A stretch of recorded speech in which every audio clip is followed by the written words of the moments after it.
Le projet PIA a été conçu par un Togolais. Et c'est lui qui a présenté ce projet au président de la République. Et quand il a présenté le projet normalement, ce ne sont pas des Indiens qui devaient être dans l'industrie, faire tourner toute la plateforme. Ce sont des Togolais. C'est axé sur l'éducation technique, c'est-à-dire il doit y avoir des écoles qui forment des techniciens dans le domaine de l'industrie et qui vont travailler dans le domaine du PIA. Premièrement, on a forcé le gars à devenir franc-maçon pour exécuter le projet.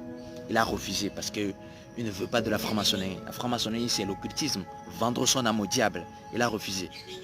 Secondo, le gars, comme on ne voulait pas exécuter le projet, puisqu'il n'est pas franc-maçon, il a fui, il me semble que c'est au Rwanda, moi je ne me rappelle plus, pour qu'on puisse exécuter ce projet. Et on a exécuté le projet. Écoutez bien ce qu'on a dit aux gars, hein, que les Français les ont dit. C'est dans une interview que le gars a dit ça.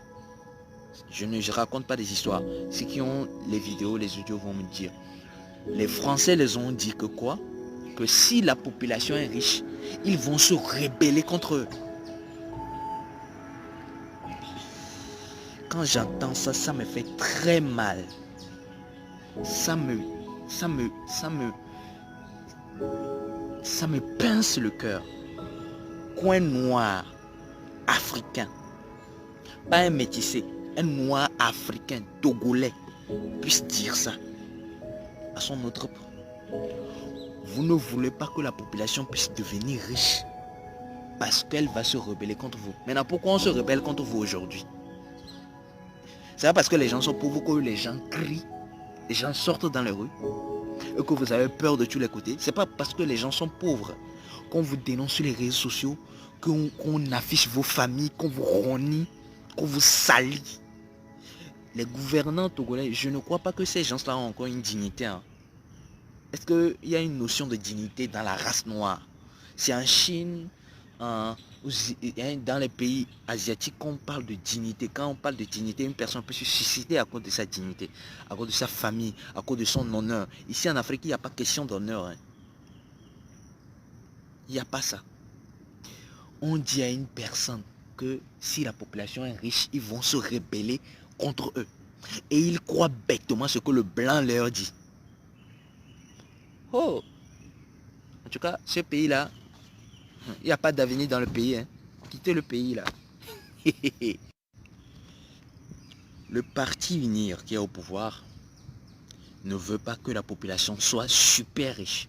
Vous savez, si vous avez des petites entreprises, des petits business de route, hein, vous êtes couturier, hein, un petit maçon, vous avez une petite entreprise dans le bâtiment, vous avez une petite entreprise dans l'événementiel, ou peut-être dans la restauration, vous faites quelques centaines de millions.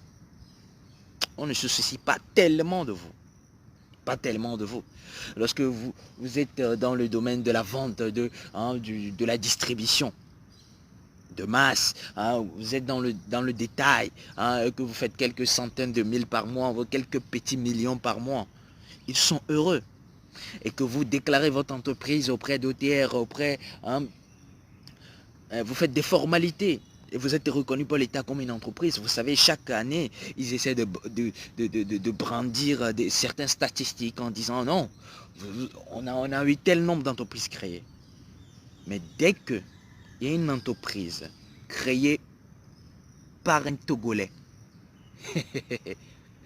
un Togolais né du sang togolais, qui coûte des milliards, et dans cette entreprise, il y a une communauté, il y a un message, il y a un gourou, il y a des actions qui sont levées, il y a de l'argent qui est fait énormément.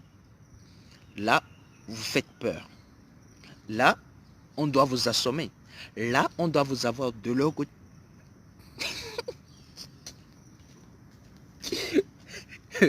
on doit vous avoir de leur côté. Sinon, vous êtes mort. C'est un problème. Hein?